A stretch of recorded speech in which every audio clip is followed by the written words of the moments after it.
새 부대에, 새 포도주는 새 부대에라는 제목으로 함께 같이 말씀을 나누도록 하겠습니다. 이 말씀 우리가 잘 알고 있는, 또 우리가 많이 듣고 경험하는 그런 말씀입니다.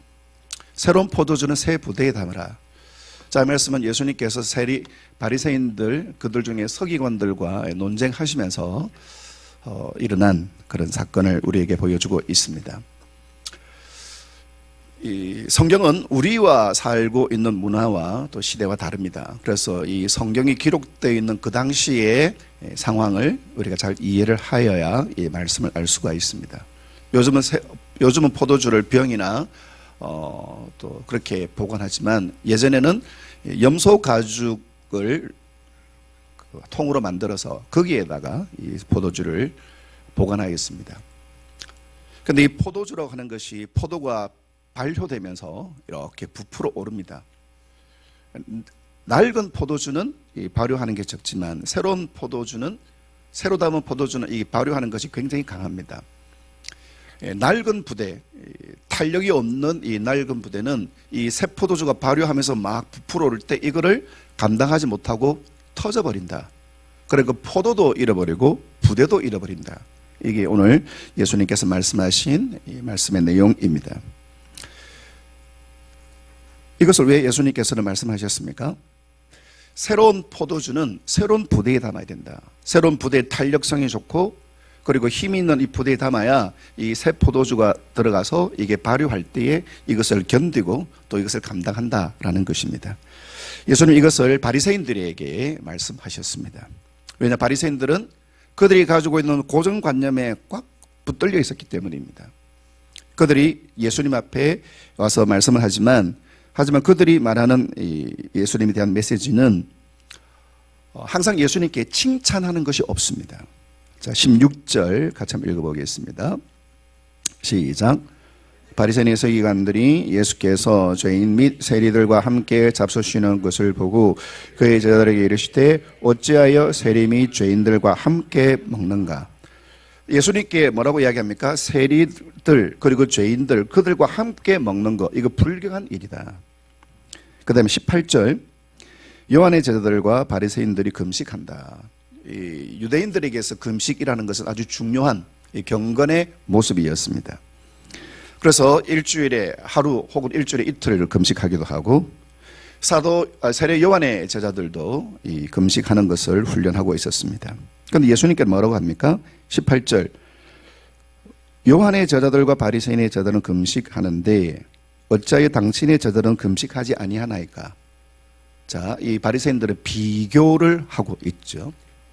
우리는 하는데 왜 하지 않느냐? 비교라는 것이 이렇게 나쁜 겁니다. 나는 새벽기도 하는데 왜 당신은 안 하느냐? 이것도 비교이기도 합니다. 신앙은 비교가 아니고 각자에게 주신 은혜를 따라서 또 일들을 진행해 나가는 것입니다. 하지만 그들은 금식하는 이것이 하나님께서 기뻐하시는 경건이다. 그리고 하나님의 은혜가 있는 사람들은 금식하는 것이 당연하다. 그런데 왜 금식하지 않느냐? 그때 예수님께서는 17절에 있는 말씀 같이 읽어보겠습니다. 시작. 예수께서 들으시고 그들에게 이르시되 건강한 자에게는 의사가 쓸데없고 병든 자에게라야 쓸데있느니라. 나는 의인을 부르러 온 것이 아니요 죄인을 부르러 왔노라. 예수님이 이 땅에 오신 목적, 그것은 바로 죄인들, 병든 이들을 고치시고 치료하기 위하여 이 땅에 오셨다. 그리고 19절이 말씀하십니다. 혼인집 손님들이 신랑과 함께 있을 때에 금식할 수 있느냐? 신랑과 함께 할 수 있을 동안에는 금식하지 않는다. 잔치가 열리고 있는데 어떻게 금식을 하느냐? 이거는 말이 되지 않는 일이고, 20절, 신랑을 빼앗길 날, 예수님 십자가에서 죽으시는 그날, 그때는 모두가 금식하게 될 것이다. 이것을 말씀하고 있습니다. 그러면서 예수님께서는 그들에게 두 가지 교훈으로 말씀하십니다. 너희들이 생각하는 고정관념으로, 너희들이 가지고 있는 생각으로 하나님을 그리고 예수님을 너희들이 평가하고 있다라는 것입니다. 21절, 생배 조각을 낡은 옷에 붙이는 자가 없다. 옷이 낡아졌습니다. 그런데 새로운 생배를 거기에 붙이면 어떻게 됩니까? 기운 센 것이, 탄력 있는 것이 잡아당겨서 이 낡은 옷이 더 헐어져 버린다. 두 번째는 새 포도주를 새 가죽 부대에 담아야 되지 낡은 가죽 부대에 담으면 이것은 포도주와 부대를 버리는 일이다.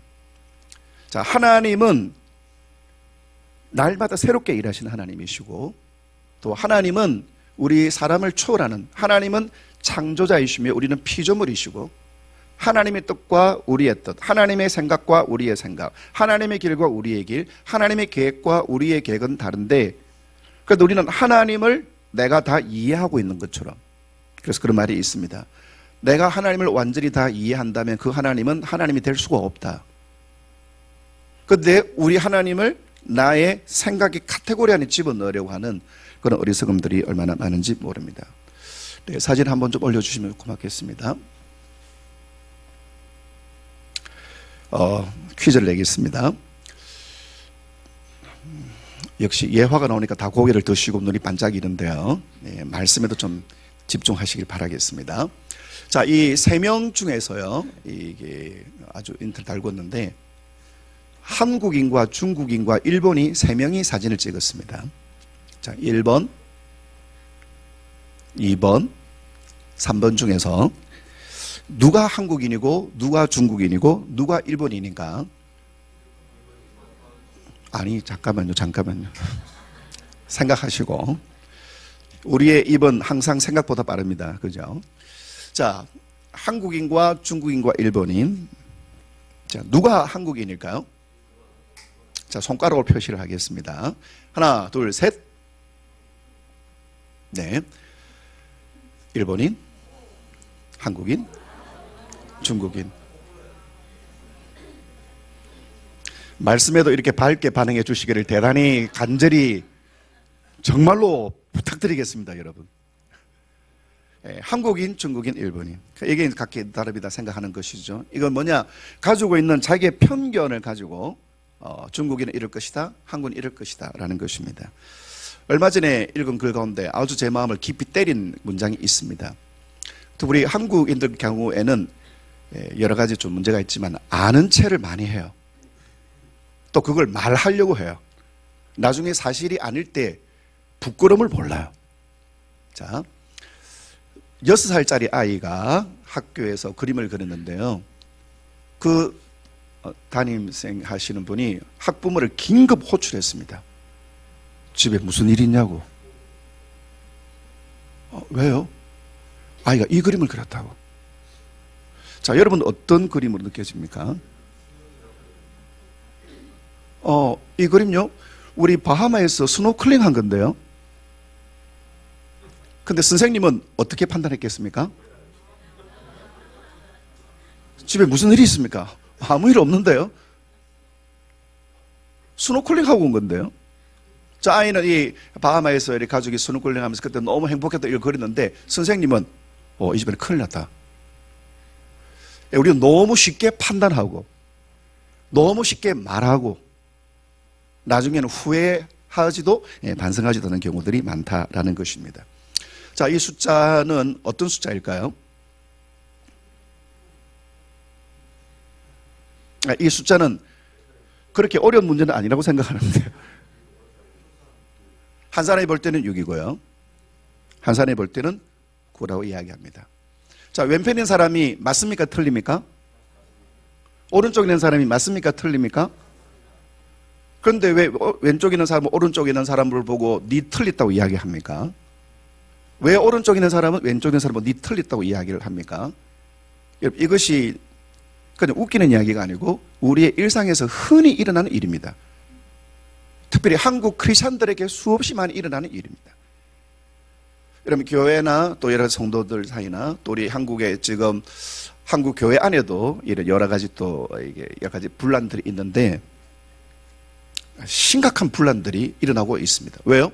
나는 맞고 너는 틀렸다고 생각하니까. 그리고 나는 너를 바꿔야 된다고 생각을 하니까. 그렇지 않습니다.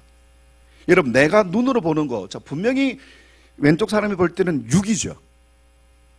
내가 봤다. 맞습니다. 자, 이거 6이 아니냐? 6 맞죠. 그런데 또 하나는 무엇입니까? 오른쪽에서 보면 이건 9입니다. 이게 9지 않느냐? 최근에 몇 분 목사를 만나면서 참 마음에 너무 참 안타까움이 있었습니다. 잘못된 것을, 그리고 부분적인 것을 전부로 알고 저를 개종시키려고 얼마나 노력하는지. 여러분, 우리 그리스도인들은 고정관념에 사로잡히는 그런 존재가 아니다라는 것입니다. 지난 주간에 있었던 아주 놀라운 사건이 있었는데요. 네덜란드 전 총리였던 드리스 판 아흐트, 전 총리입니다. 네덜란드에서. 이게 왜 이슈가 됐냐면 부부와 함께 안락사를 했습니다. 네덜란드는 2002년부터 안락사가 합법화되어 있습니다. 이분이 2019년 뇌졸중으로 인해 쓰러졌고 더 이상 현대과학으로는 더 이상 치료할 수가 없다. 그렇게 해서 이분들은 스스로 내 삶을 마무리하고 싶다. 여러분들 어떻게 생각하십니까? 실제로 2022년 이 네덜란드에서는 전체 사망 요인 중에서 안락사가 8,720건, 전체 사망의 5%입니다.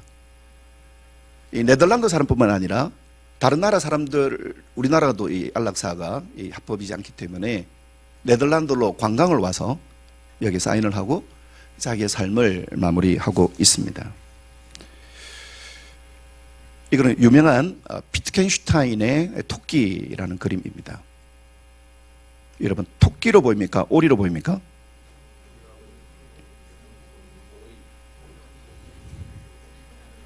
비트겐슈타인의 질문입니다. 당신은 이게 뭐로 보이느냐? 오리파가 있고 토끼파가 있습니다. 둘 다는 회색 인간입니다. 토끼로 보이기도 하고 오리로 보이기도 하고. 이 비트겐슈타인이 한 말 중에 정말 유명한 말이 이거예요. 같이 읽어보겠습니다. 시작. 언어의 한계가 세계의 한계다. 어떤 언어를 사용하느냐, 여러분, 이게 그 인생의 한계입니다. 어떤 말을 쓰느냐, 어떤 단어가 내게 있느냐. 제가 쓴 챗GPT 책이 이제 아마 다음 2월 말쯤 하면 나올 것 같습니다. 여기 보면 프로파일링이라는 게 나오는데요. 이 GPT에게 일을 시키는데 어떤 단어를 쓰는가에 따라서 그림이 완전히 다르게 나옵니다. 특별히 영어 단어의 이 뉘앙스, 춥다인데 그냥 춥다가 아니고, 우리 말에도 노랗다인데 이런 노랗다에는 수많은 노랗다가 있지 않습니까? 그 단어에 따라서 결과물이 다른 것입니다. 언어의 한계가 그 사람의 한계입니다. 여러분, 나는 주로 어떤 말을 씁니까? 그게 내 인생의 한계입니다. 어떤 단어를 쓰고 있느냐. 박웅현, 광고로 유명하신 분인데요. 이분이 쓴 책 중에 책은 도끼다. 이건 카프카가 쓴 말을 인용한 것인데요. 책이 왜 도끼냐면 책을 읽으면 내 낡은 생각을 깨뜨리고 내 낡은 생각을 찍어내버리고 새로운 생각이 들어온다. 그래서 이것을 책은 도끼다라고 이야기를 하고 있습니다. 자, 우리가 보통 이야기하는 고정관념, 수많은 고정관념들이 있습니다. 이 고정관념은 바로 고장난 관념입니다. 여러분, 성경은 캐캐묵은 책이 아닙니다. 여러분, 성경은 아주 놀라운 메시지로 가득 차 있습니다. 17세기까지만 하더라도 사람들은 지구가 세상의 중심이다 생각하고 있지만, 우리가 지난 욥기를 통해서 배웠던 것처럼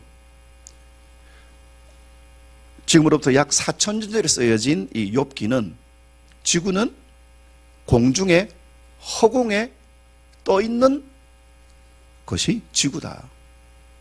북편 하늘을 허공에 펴시며 땅을 공간에 다시며. 4,000년 전에 상상하지도 못했던 놀라운 비밀의 진리를 이것이 17세기에 이르러서 과학적 증명으로 나타나게 되어졌습니다. 여러분, 성경은 캐캐묵은 책이 아닙니다. 이 성경은 우리의 모든 생각들을 깨뜨리는 하나님의 지혜와 또 하나님의 비밀들이 가득 차 있습니다. 오거스틴이 한 아주 유명한 말이 있습니다. 같이 읽어보겠습니다. 시작. 정말 아름다운 문장입니다. 유한은 무한을 담지 못한다. 우리는 유한한 존재, 하나님 무한하신 하나님. 여러분, 우리 사람이 하나님을 이해한다? 그게 교만이고, 내가 하나님에 대해서 다 안다? 이건 정말 어리석은 일입니다. 제가 좀 몸이 안 좋았을 때 저를 회복시켰던 프로그램 하나가 있는데요. 태어난 김에 세계 일주. 안 보신 분 있으면 꼭 보시기를 추천합니다. 제가 보고 은혜를 너무 많이 받았고, 크리스찬으로 산다는 것은 어떤 것인가 깊이 생각하게 되었고요. 시즌 3가 마다가스카르, 제가 꼭 가고 싶은 그 아프리카를 담고, 또 1부는 저도 우연히 삼아 꼭 한번 가고 싶었는데, 가는 거 보니까 근데 그걸 보면서 저도 참 생각이 많이 해요. 또 인도도 가고 싶은데, 그건 시즌 2에 또 인도에 바라나시 화장터, 우리 코스타에서도 매년 인도에 그 코스타 끝나고 나면 바라나시 가는데, 저보고 목사님 가시게, 바라나시 가보고 싶은데 그거는 제가 그런 적이 있습니다. 이 마다가스카르 가고 싶은 꼭 이유 중에 한 가지는 바오밥 나무를 보고 싶은 거거든요. 이걸 쫙 보여주는데, 참 편하긴 편합니다. 돈 안 내고 쫙. 이 나무가 그냥 1, 2년이 된 것이 아니고 수천 년이 된. 그래서 이야기를 하죠. 이 바오밥 나무 앞에서 그 여행자들이 서가지고 보면서, 이 나무가 수천 년인데 내 100년의 인생은 이 가지 요만큼 자라는 그 시간일까? 그건 제 생각이었습니다. 수천 년의 시간 앞에서 나의 100년의 시간은 이 정도 될까? 이 엄청난 이 바오밥 나무도, 이 나무 하나 안에 15만 톤의 물, 정확한 표현 다시 한번 확인해 봐야 되겠습니다. 어마어마한 물을 저장하고 있는, 수천 년 동안 담고 있는 물. 그 앞에서 많은 동물들이 태어나고 죽고, 또 수많은 사람들이 태어나고 죽고, 참 사람이 작아집니다. 근데 이 바오밥 나무도 전능하신 하나님 앞에서는 아무것도 아니죠. 무한은 유한을 담지 못한다. 그런데 이 바리새인들과 서기관들은 유한이 무한을 판단하고 있습니다. 유한이 무한을 손가락질하고 있습니다. 유한이 무한을 비난하고 있습니다. 얼마나 어리석은 일일까요? 이런 거대한 자연 앞에 서게 되면 우리가 참 정말로 초라하고, 우리가 정말로 참 작은 존재이구나.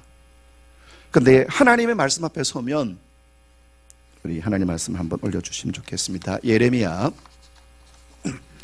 하나님의 말씀이 우리 안에 들어오면 어떤 일들이 벌어지느냐? 하나님의 말씀은 예레미야서, 예레미야 23장 20절 말씀, 29절, 예레미야 23장 29절. 여호와의 말씀이니라. 내 말이 불같지 아니하냐? 바위를 쳐서 부서뜨리는 방망이 같지 아니하냐? 하나님의 말씀이 불이고, 하나님의 말씀이 불방망이 같아서 나를 깨뜨린다. 여러분, 하나님의 말씀이 나를 설득한 적이 있습니까? 우리는 하나님의 말씀을 내가 이루기를 원하는 근거로 쓰고, 내가 하는 말이 옳다는 주장에 하나님의 말씀을 끌어와 쓰기는 잘합니다. 그런데 하나님의 말씀이 내 생각을 꺾은 적이 있습니까? 하나님의 말씀이 내가 잘못 생각하고 있구나, 그게 은혜 받는 거예요. 내 말이 맞구나. 물론 그럴 때도 있습니다. 그런데 하나님 나를 설득하는 거예요. 하나님 말씀은 생기고 하나님 말씀은 에너지이기 때문에 75세 아브라함에게 하나님 말씀이 들어가니까 75세의 노인이 일어나서 새로운 믿음의 여정을 떠납니다. 80세의 모세가 그의 인생이 끝나는 그 순간에 하나님의 불같은 말씀이 들어오니까 그에게서는 진짜 인생이 시작되는 것입니다. 사랑하는 성도 여러분, 호세아 6장 3절, 같이 읽겠습니다. 호세아 6장 3절. 그러므로 시작. 그러므로 우리가 여호와를 알자. 힘써 여호와를 알자. 그의 나타나시면 새벽빛같이 어김없나니 비와 같이 땅을 적시는 늦은 비와 같이 우리에게 임하시리라 하니라. 예, 하나님을 아셔야 됩니다. 힘써 알아야 됩니다. 우리 주변에 나와 있는 성경을 읽고 묵상하는 거 힘써 하십시오. 힘써. 시간이 나서가 아니고 시간을 내어서. 하나님 말씀은 나를 충돌합니다. 하나님 말씀은 내 생각이 얼마나 편협한 것인가, 내가 얼마나 참 왜곡된 것인가. 그런데 마치 내가 모든 걸 알고 있는 것처럼 그렇게 하는, 그래 하나님 말씀은 우리를 깨뜨리는 것입니다.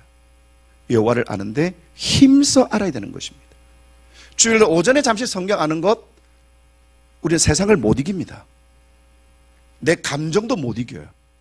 하나님 말씀이 내 속에 들어오면 그 말씀이 나의 고정관념, 나의 생각을 꺾고 하나님의 눈으로 보게 하시는 것입니다. 하나님의 눈으로 내 인생을 보면 억울한 일도 없고, 하나님의 눈으로 내 인생을 해석하면 납득이 안 되지만 하나님께서 어련히 알아서 하시겠지, 수용이 되고, 하나님 말씀이 나를 해석하면 우리의 삶은 하나님이 열어가시는 놀라운 영광의 삶이 되는 것입니다. 지난 주간에 또 여러 가지 좀 복잡한 일들이 있었습니다. 특별히 축구 때문에 우리 어떤 분이 이러더라고요. 야, 축구 때문에 우리 가족이 대동단결하게 되었다고. 이런저런 축구의 축자도 모르는 분이 막 이야기하면서. 저도 이강인 선수를 참 좋아하고, 예전에 벤투가 이강인 불렀을 때 6만 관중이 이강인 외쳐도 깜짝 않을 때, 그때부터 저는 거기에 어떻게 저런 사람이 있나. 작년 여름에 이강인 유니폼을 사가지고 입고 설교도 하기도 하고요. 근데 유니폼 이거 다시 입어야 되나. 탁월한 선수죠. 그 다른 걸 다 떠나서 캡틴, 리더에게 존중하지 않는 거, 이거는 나 음바페고 축구하니까 내가 얼마 돈 받고 있는데 어떻습니까? 광고 지금 다 날아가고요. 또 어떤 사실이 또 드러내지 못하겠지만 드러나는 것은 그 중요한 경기 앞에서, 여러분 탁구 이러면 탁구 1시간 치면, 탁구 60분 치면은요, 축구 경기 하는 만큼의 에너지가 소모된다고 이야기를 합니다. 나만큼 잘 차는 사람이 있느냐? 덕, 선, 재. 재능보다 덕이 앞서야 되는 것이고요. 우리가 손흥민을 참 좋아하는 이유가 자기의 재능을 뽐내는 것이 아니고 널 위로하고 격려하고. 그래서 에피소드 중에서 예전에 기성용 선수가 손흥민 막내 때, 야 흥민아 물 좀 갖고 오라 하니까 이만큼 갖고 와가지고, 야 내 물 먹고 죽이려고 하는가 보다. 이게 뭐 과거의 문화, 꼰대의 문화, 그렇지 않습니다. 존중할 줄 아는 것, 권위로, 리더로 존중할 줄 아는 것. 자기가 잘났고 자기가 잘하고 얼마 못 가는 것입니다. 그렇게 자라나면 자기 밑에 있는 아이들 어떻게 될까요? 요즘 젊은 꼰대, 자기한테 개기는 거 더 못 보릅니다. 더 강하게. 사랑하는 성도 여러분, 이 바리새인들이 가지고 있었던 고정관념, 그들이 가지고 있는 거, 금식해야 되는데 예수님이 주장 우리하고 다른데, 그런데 그 하나님을 배우려고 하지도 않고, 니고데모는 주님께 와서, 주님 어떻게 해야 구원을 얻으리까? 네가 거듭나야 된다. 어떻게 부모에게 가겠습니까? 다시 엄마에게 들어가겠습니까? 하나님은 이 니고데모를 향하여 칭찬하시고, 그리고 니고데모를 그리스도의 제자로 변화되는 일을 알고 있습니다. 하나님을 아셔야 됩니다. 힘써 아셔야 됩니다. 고린도전서 2장 10절에서 13절, 이건 다음 주에 말씀드리겠습니다. 하나님의 일은 하나님의 영으로만 알 수가 있습니다. 성경 열심히 읽으시고요, 하나님 말씀 열심히 집중하시고. 여러분, 신앙은 분위기 아닙니다. 신앙은 재미도 아니고요, 그것이 있어야 되지만 하나님을 알아가야 되는 것입니다. 그래서 아는 것이 지식이라고 하는 것처럼 하나님을 알 때 우리에게는 하나님을 알면서 일어나게 되는 놀라운 변화들을 경험하고, 그리고 하나님이 하나님 되심을 통하여 우리의 삶이 달라지고 변화되는 것입니다. 놀라운 복음의 역사가 우리 가운데 내 생각을, 내 뜻을, 내 모든 것들을 하나님께로 향하게 하며, 그리고 하나님 영광으로 채워지는 저와 여러분의 삶이 되시기를 주의 이름으로 축원합니다. 아멘.